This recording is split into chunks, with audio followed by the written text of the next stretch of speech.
Hola, ¿cómo están?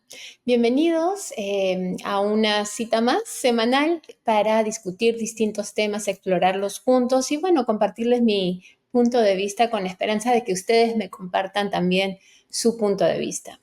Y la exploración de hoy se llama Desmitificando al sexo débil. Ahora, me imagino que muchos de ustedes esperarán que este sea un discurso reactivo de por qué la mujer no debe ser llamada sexo débil y por qué es injusto que se le catalogue de esa manera, etcétera, etcétera. Cuando en realidad ese tipo de discursos reactivos abundan. Entonces, no voy a entrar ahí, sino más bien quiero invitarlos a hacer un análisis reflexivo. ¿A qué me refiero con eso? Me gustaría que exploremos lo que significa verdaderamente llamar a la mujer el sexo débil, llamar al sexo femenino el sexo débil. Y preguntamos por qué y lo que eso significa para la mujer, obviamente, para el hombre también, para la relación entre sexos, entre el sexo masculino y femenino, y para la relación de pareja. Entonces, lejos de un manifiesto feminista, en realidad ni de un discurso reactivo, lo que quisiera que hagamos es un análisis reflexivo sobre cómo el idioma que usamos enmarca nuestra realidad, porque ya lo habrán escuchado antes en este espacio que tenemos, que somos seres sensoriales, que experimentamos el mundo a través de los sentidos, de la vista, del oído, del tacto, del gusto, pero le damos sentido a esas experiencias sensoriales, le damos sentido al mundo a través de nuestras historias y nuestras narrativas sociales. Entonces, quiero que enfoquemos precisamente nuestra exploración del llamado sexo débil desde una perspectiva más lingüística. Suena un poco aburrido, pero en realidad de cómo esas dos palabras enmarcan no solamente la experiencia de la mujer, sino enmarcan incluso la experiencia del hombre y cómo nos relacionamos hombres y mujeres a todo nivel. Y para esto quiero mencionar a Mary Daly, y alguna vez le he mencionado antes en este canal, y voy a abrir aquí para ver si mientras tanto ustedes van poniendo sus comentarios, porque siempre me encanta verlos y poder interactuar con ustedes. Pero bueno, Mary Daly es considerada la primera filósofa feminista del mundo en realidad. Ella es estadounidense. Y lo interesante de Mary Daly y por qué es importante el que haya una voz feminista que nos dé un poco de perspectiva en cuanto a nuestro uso del lenguaje, y ahorita van a entender por qué, es que la mayoría de nuestros entendimientos del mundo, históricamente por distintos motivos socioeconómicos, culturales, se han escrito y se han descrito desde una perspectiva masculina. Pero lo que hace Mary Daly es reconsiderar la historia mundial, reconsiderar la imagen que tenemos de nosotros mismos como especie, como seres humanos, etcétera, desde un punto de vista de la mujer, y que pocas veces se había dado antes, o en todo caso todavía no se había abierto el espacio verdaderamente, por más que han habido voces esporádicas de mujeres, por supuesto, que han ido expresando a través de la poesía, literatura, etcétera, a lo largo de la historia una perspectiva femenina. No había habido verdaderamente una mirada filosófica desde la experiencia femenina, y esto se da con Mary Daly a mediados del siglo XX, del siglo pasado, imagínense. Y bueno, lo que decía Mary Daly es que porque nosotros usamos el lenguaje precisamente para darle sentido al mundo, o en algunos, en todo caso, lo implicaba, porque de repente no lo dijo así esa es una interpretación mía, pero decía que las palabras que usamos dentro de una cultura donde prima lo masculino y el punto de vista del hombre, tienen que por lo menos considerarse, analizarse y entender qué están diciendo efectivamente. Bueno, Mary Daly además fue un paso más allá. Ella decía que lo que teníamos que hacer era reinventar el idioma. Teníamos que destruir, deshacernos de este lenguaje construido por una mentalidad patriarcal, decía ella, por una sociedad anclada en la jerarquía del hombre, en una jerarquía machista, y más bien reinventar el idioma para que incorporara de una manera más imparcial también la experiencia femenina. Pero bueno, sin ir a eso, lo que me pareció interesante al leer distintos libros de Mary Daly, tiene algunas ideas un poco más extremas que otras, pero lo interesante es que invita al lector a pensar sobre el papel que juega el lenguaje, el papel que juegan las palabras con las cuales escogemos describir las cosas. Y no solamente las palabras, incluso las imágenes. Ella, por ejemplo, decía cómo nuestra sociedad, nuestra cultura, especialmente la occidental, tiene una veneración por la muerte.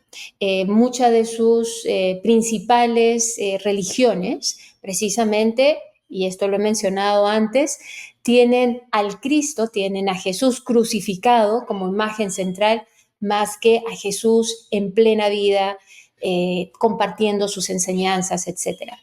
Y que por distintas imágenes, ya sea además por cómo nos expresamos acerca de distintas cosas, culturalmente tenemos una predisposición a un lenguaje combativo, a un lenguaje que empodera la guerra, el enfrentamiento, etc. Y ahorita les voy a dar unos ejemplos.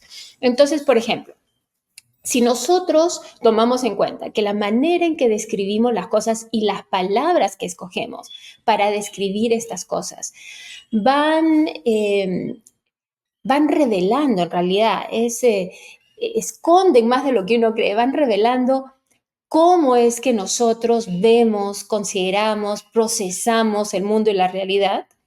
Bueno, tomemos unos ejemplos. Por ejemplo, dependiendo de nuestro punto de vista político, un grupo de personas van a cometer vandalismo o van a estar protestando.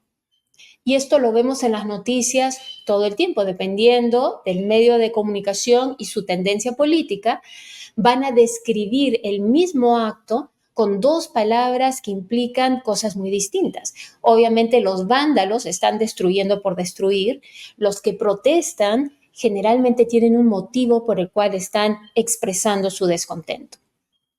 Más recientemente, no que no hayan protestas, es más, acá hay protestas alrededor de los Juegos Olímpicos en Francia, pero más recientemente, por ejemplo, en el tema de Israel y Palestina, se describe por muchos medios como una guerra. Pero ¿es verdaderamente una guerra? Una guerra generalmente se considera que son dos sujetos, dos entidades relativamente comparables en torno a fuerza violenta, en cuanto a capacidad de violencia, de acción, de guerra, etcétera, que se están enfrentando mutuamente, ¿no? Se están enfrentando. Pero en el caso de la Franja de Gaza y en el caso de este conflicto que estamos viendo hoy por hoy, ¿acaso no sería más certero decir que es una invasión? Es una invasión de parte de las fuerzas israelíes en territorio palestino, que además ya tienen obviamente las Naciones Unidas han pronunciado varias veces por distintos motivos. Países como Estados Unidos han vetado estas decisiones o estas declaraciones en torno a la presencia ilegal de Israel con estos asentamientos que tienen en territorio palestino, etc. Pero nuevamente, la decisión de usar el término guerra para describir lo que está pasando en el Medio Oriente. O bien usar la palabra invasión, lleva toda una carga de significado que nos va generando actitudes hacia los distintos actores, en este caso Israel y Palestina. Si hablamos de guerra, obviamente de algún modo estamos justificando, estamos minimizando las acciones de Israel. Si hablamos de invasión, entonces ya las cosas comienzan a cambiar. Y bueno, así como describimos, por ejemplo, también sucesos, también las personas. Por ejemplo, si pensamos en un caso reciente con Donald Trump, tan controversial y que está por lanzarse bueno, que ya es candidato, esperando ser nuevamente, llevar un segundo término como presidente de Estados Unidos.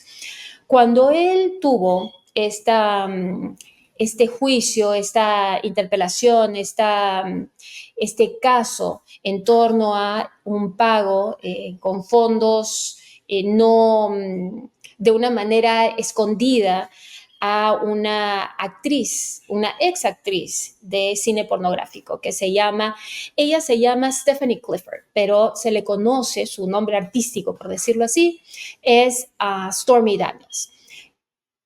Algunos medios de comunicación, aquellos que apoyan abiertamente al Partido Republicano, especialmente a la facción más de derecha del Partido Republicano y obviamente a Donald Trump, en el primer párrafo no la mencionaban por nombre a la mujer que estaba precisamente dando su declaración acerca del pago que había recibido para acallar una relación romántica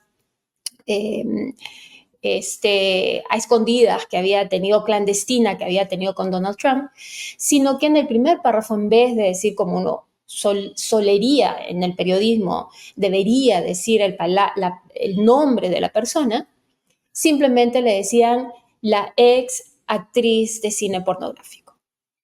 Y con eso, ya en nuestro imaginario como lector o en nuestro imaginario como televidente, obviamente nos formamos una imagen de quién es esta mujer.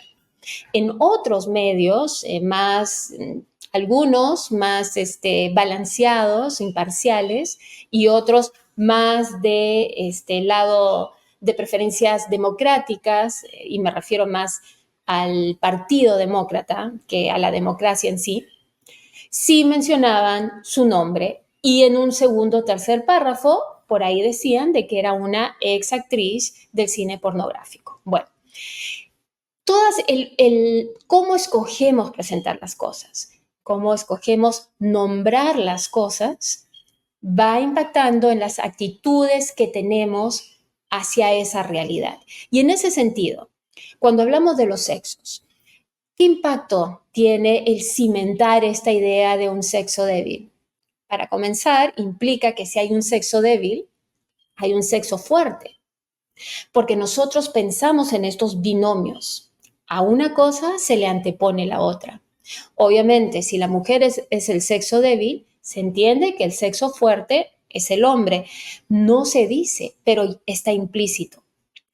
Y la pregunta, por supuesto, es, ¿qué es fortaleza? ¿Cuántos tipos de fortaleza hay?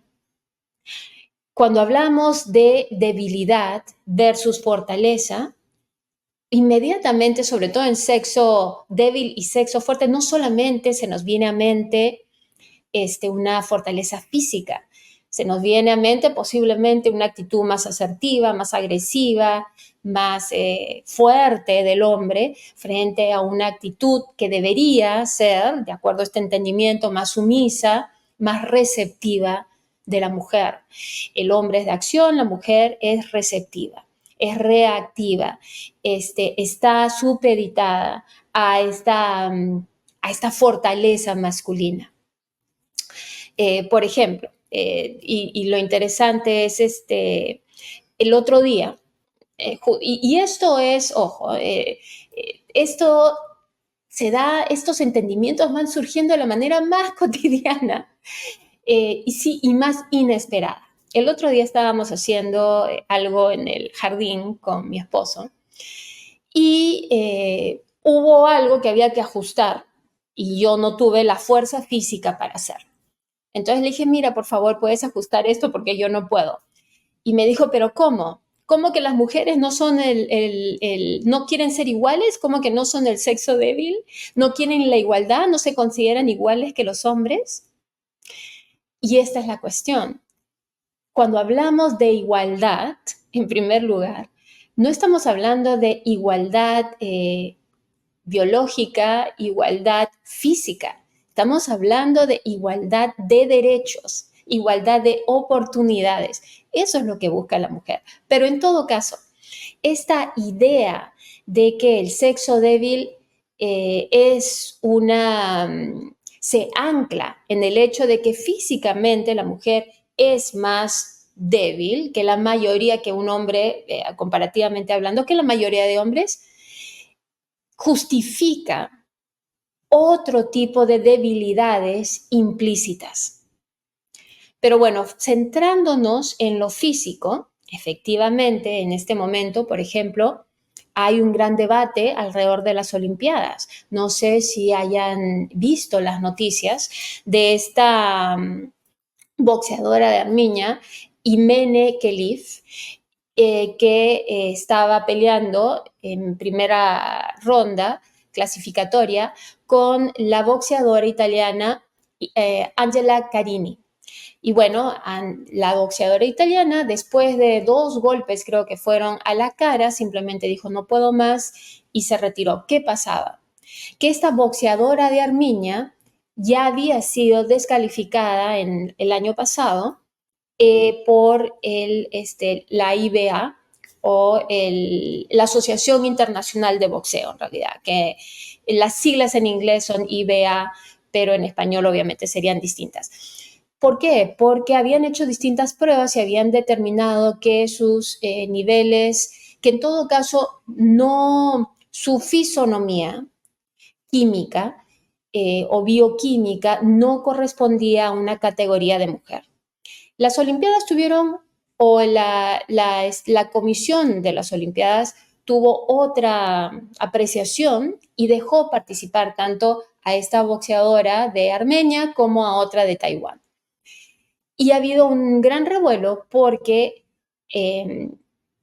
hay, por ejemplo, la premier de Italia, ella es Gloria Meloni, Giorgia Meloni, perdón.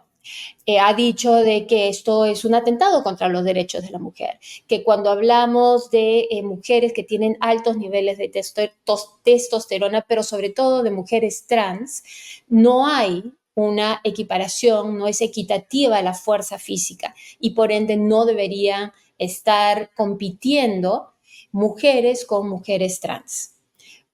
Bueno, pero eso centrado en la fuerza física, efectivamente. En ese sentido, si solo lo tomáramos así, la mujer es un sexo más débil.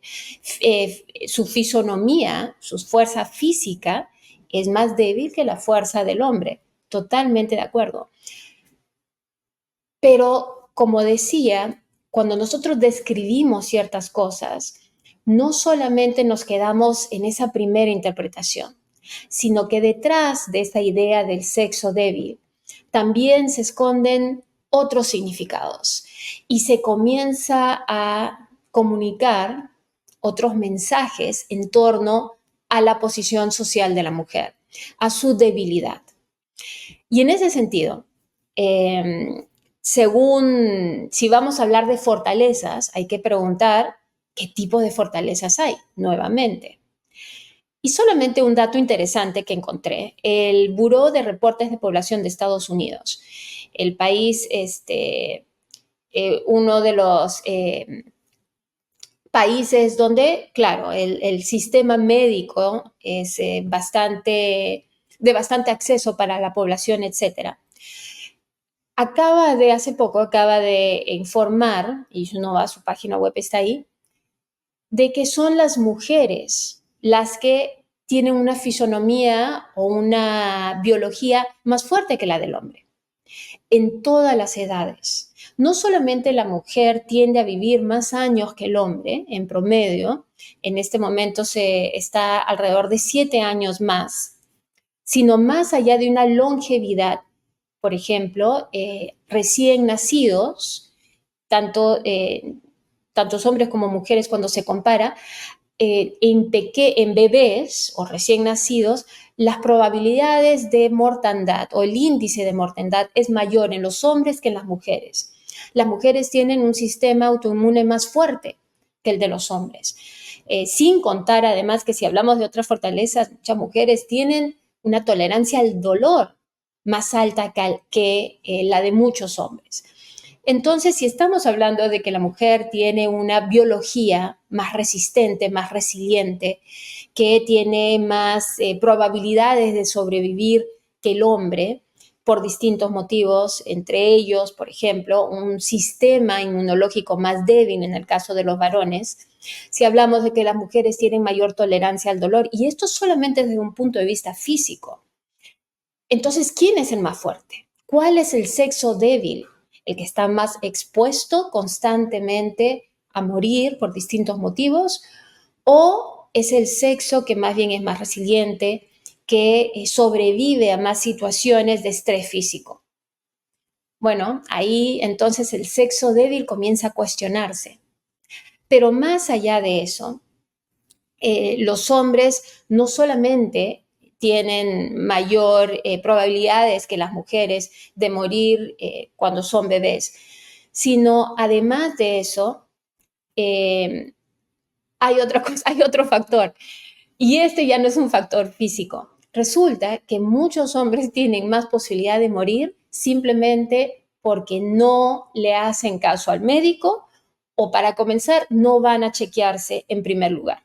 Hay una resistencia de muchos hombres a seguir las instrucciones médicas o a creer en la medicina o al temor al dolor o lo que sea, pero no terminan yendo al médico y por ende sucumben a la enfermedad. Esto obviamente ya de grandes, ¿no? De adultos. Entonces ahí también hay una fortaleza, yo diría incluso mental. Pero este es el punto. El punto es que hablar de sexo fuerte y sexo débil no nos lleva a ningún lugar productivo, positivo.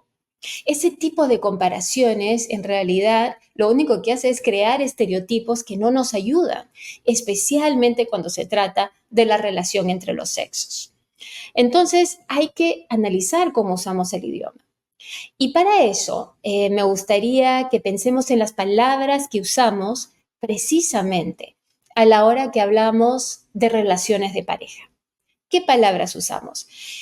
Usamos verbos como conquistar, casar, seducir, poseer, ¿no? Y lo usamos de una manera como si fuera algo muy romántico.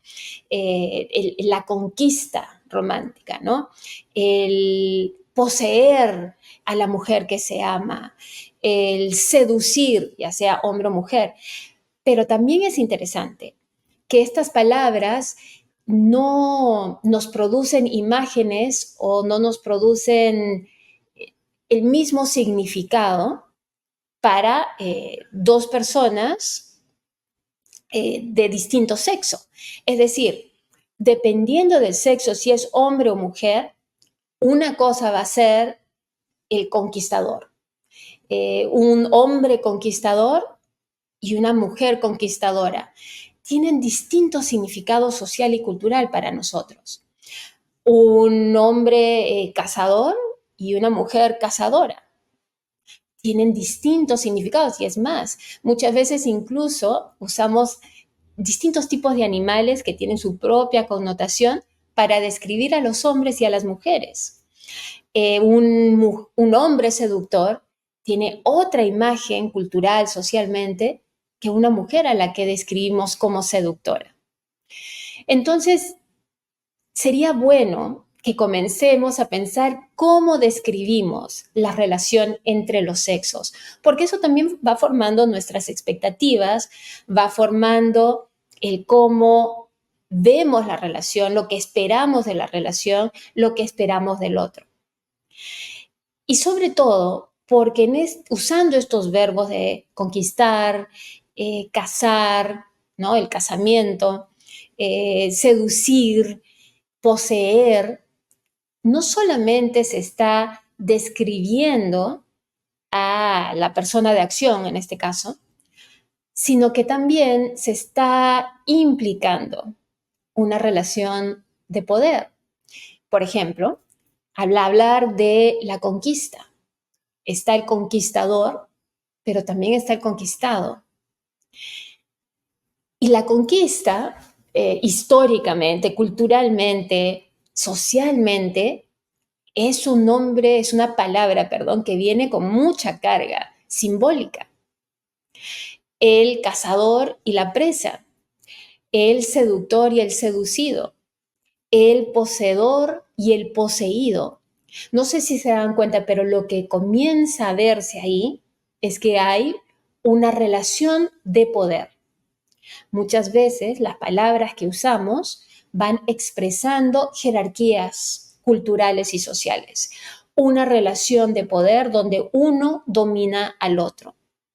El que domina y el dominado. Históricamente, la conquistada, la presa, la seducida, la poseída ha sido la mujer.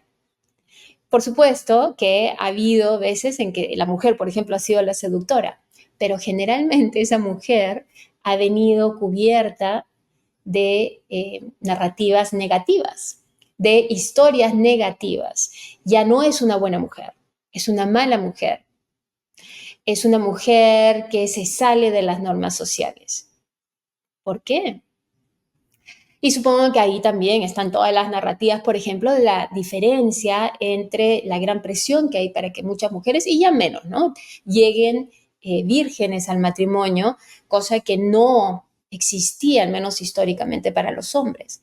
En fin, el idioma es importante porque muestra cómo nos vemos y cómo vemos el mundo. Entonces, si nosotros nos ponemos a considerar todas estas palabras que usamos para describir cómo nos relacionamos entre los sexos, para describir cómo son nuestras relaciones de pareja, ¿no sería mejor que las palabras que usemos más bien impliquen, quizás en vez de control y poder, impliquen una combinación de colaboración, de amor, de unión, de compenetración? ¿No sería esa una relación mucho más rica para ambos? ¿Quién no quiere sentirse amado? Quiere sentirse en armonía, quiere sentirse compenetrado con su pareja, con la otra persona. Y para eso, y diría yo incluso, ¿quién no quiere sentirse escuchado, aceptado, visto, apreciado, amado? Quizás es hora de cambiar la manera en que en que describimos nuestras relaciones de pareja. Y al cambiar la manera en que describimos las relaciones entre los sexos y la relación entre las parejas heterosexuales y las parejas en general, diría yo, si dejamos ir esas palabras que expresan posesión, control, dominación, conquista, diferencia de poder, que generan una jerarquía, donde hay uno que domina y otro dominado, donde hay un fuerte y hay un débil. Si nos deshacemos de eso, quizás encontremos el camino para tener relaciones interpersonales y sobre todo de pareja que sean más satisfactorias, que sean más saludables. Y aquí quiero compartirles la cita de, él se llama Habib Akande, y estoy leyendo su nombre para no masacrarlo. Y bueno, él es autor de bestsellers, es historiador, escritor de varios bestsellers. Bueno, él mismo se define como erotólogo y es un sexólogo. Generalmente escribe alrededor de la cultura africana. Él es nigeriano, británico. Y esto es lo que dice. Y voy a leer textualmente. Casarse es fácil. Tener relaciones sexuales es más fácil. pero encontrar a alguien que pueda estimular tu mente y hacer el amor con tu alma, eso es raro. ¿Por qué no amar con el alma y deshacernos de aquello que genera barreras entre nosotros y dinámicas que en realidad no nos sirven? Y bueno, aquí terminamos la exploración de hoy. Muchísimas gracias, como siempre, por compartir este espacio conmigo. Si es que les gusta estos temas, si creen que estos temas son enriquecedores, regálennos un like, compartan estos videos, suscríbanse a nuestro canal de YouTube, síganos por redes sociales y bueno, nosotros nos vemos la próxima semana con una nueva exploración. Muchas gracias por compartir este espacio conmigo.